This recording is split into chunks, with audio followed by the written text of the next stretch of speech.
Hey everyone, welcome back. Hope you're having a fantastic day so far. So, the Trump administration just announced that they are going to be freezing federal funding for the next 90 days, which obviously we have a lot of Americans sort of panicking because they rely on certain programs such as Social Security and Medicare, along with others. Well, in today's video, we're going to be clearing up whether or not Social Security, Medicare, and other programs, which programs exactly are going to be frozen for the next 90 days while they evaluate everything going on. But before we go ahead and dive into it for today, if you would like to receive up to $200 in free stock or $200 in free cash, in a pinned comment below, I will be leaving a link to Robinhood. All you have to do is once you click on that link is just sign up for a free account and then simply link your bank account. You do not even have to make an opening deposit. At that point in time, Robinhood will be sending you one free stock worth all the way up to $200. And if you really just have the cash, all you have to do is once you receive the free stock is just sell it for what it's worth and then transfer the cash value right back to your bank account. Okay, so during Donald Trump's campaign, he teamed up with others such as Elon Musk as well as Vivek Ramaswamy. Two of those very against wasteful spending. They see all the debt that this country has accumulated over the past decade or two. And right now we're like 35 or $36 trillion in debt. And even though we have very high tax rates in this country and we have a lot of tax revenue coming in because so many people are taxed a lot of money, unfortunately, our government spends even more money than what it brings in. Sure, some of the spending is good spending, but some of the spending is obviously waste. So one of the ideas here put out here by Doge and Trump is to put a pause on all federal spending, or at least most of federal spending, for 90 days while they can sit down and sort of evaluate like which of the spending is useful and which of the spending is just completely wasteful. That way we can actually just completely eliminate all of the wasteful spending, keep the good spending, and then try to balance our budget. That way we're not going 36, 38, 40, $50 trillion in debt over the next few years. So that was sort of their plan, but obviously now that's sort of backfiring because with a lot of the public and the media portraying this, it seems like certain programs that Americans really rely on, such as Social Security and Medicare, they might get frozen as well. Does that mean we're not going to be receiving any more payments over the next 3 months? That would be completely devastating. Well, in today's video, we are going to be clearing that up. Which programs are going to be completely frozen, which payments are not going to be going out, which payments will be going out. We're going to go ahead and dive right into it here by this article from CBS News. They ask, what does Trump's federal funding freeze mean for people who get aid? So a White House memo ordering a broad freeze on federal grants and loans by 5 p.m. on Tuesday has ordinary Americans who depend on such aid, as well as seasoned budget experts, scratching their heads. The memo suspending the federal funding was vague in its wording, causing confusion within federal assistance programs at nonprofits and among Americans receiving government aid. Adding to the whiplash, a federal judge on Tuesday actually temporarily blocked the freeze as she considers arguments from the U.S. government and the plaintiffs in the case. Now, what programs aren't affected by the funding freeze?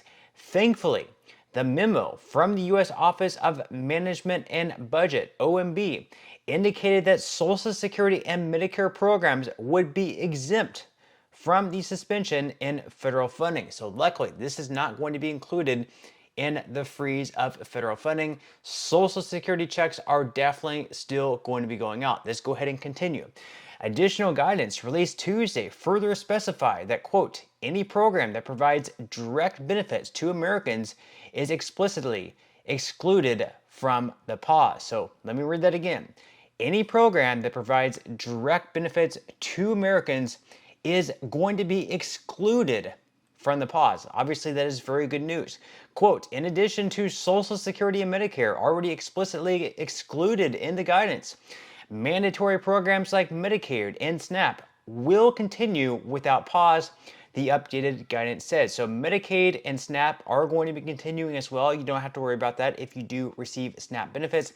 And the memo also adds that funds for small businesses, farmers, Pell Grants, Head Start, rental assistance, and other similar programs are also exempt as well. So if you rely on any of those programs, you do not need to worry any longer. I know it's probably maybe a little bit concerning at first whenever you heard about that, But if that is something if you rely on farmers, Pell Grants, Head Start, rental assistance, SNAP benefits, Social Security, Medicare, Medicaid, you will be exempt from this federal pause. Now, are meals for seniors affected? The Older Americans Nutrition Program, a federal initiative that supports community-based senior nutrition programs like Meals on Wheels, could be affected by the proposed funding pause.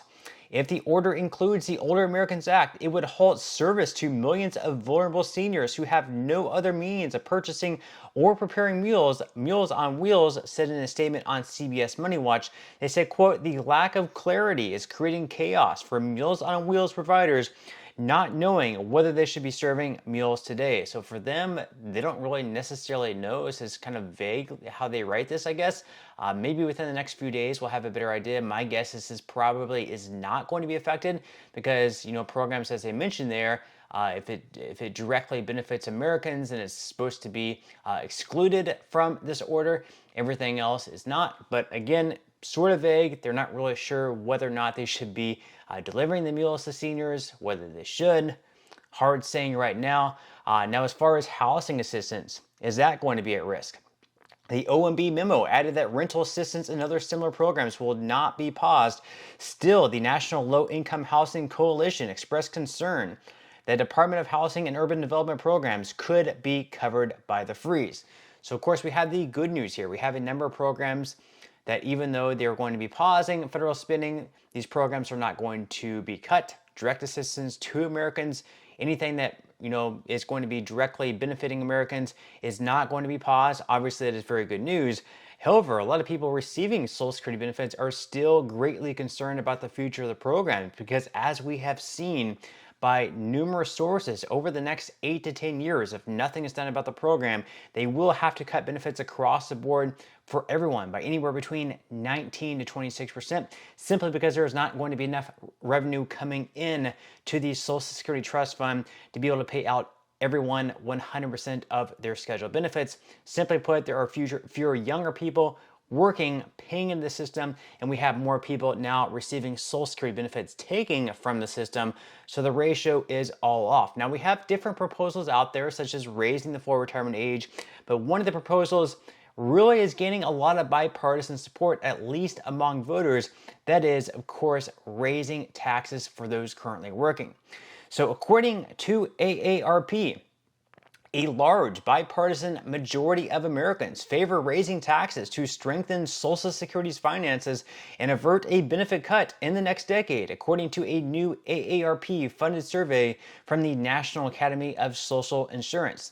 Social Security's trustees project that the program's trust funds will run short in 2035, forcing a 17% across-the-board cut in benefit payments unless Congress acts to shore up the system by increasing its revenue, reducing benefits, or a combination of both. Now, 85% of those polled said benefit levels should be maintained or increased, even if it means higher taxes for some or all Americans. Support for increasing revenues to address the funding gap rather than reducing benefits cross party lines, with about 3 in 4 Republicans, 9 in 10 Democrats, and 8 in 10 independents backing this approach. So if they were to do something like raise taxes on those currently working in order to fund the Social Security Trust Fund, in order to make sure that people receiving benefits continue to receive 100% of their scheduled benefits, as you can see here, Republicans, Democrats, and independents could get behind that idea. Now, whether or not this could actually be a realistic idea and they could actually put a bill like this on the floor for a vote within the next, say 2, 3, 4 years, we will have to wait and see on that. But with that said, leave your thoughts in the comments below. Would you also be on board with the idea of raising taxes for those currently still in the workforce in order to continue funding the Social Security Trust Fund, in order to continue paying out 100% of the benefits? Also, do you have any other ideas that you could get behind personally to keep the trust fund funded to be able to pay out 100% of the benefits? Leave your thoughts and comments below. But that's all we have for today's video, and I will see you in the next one.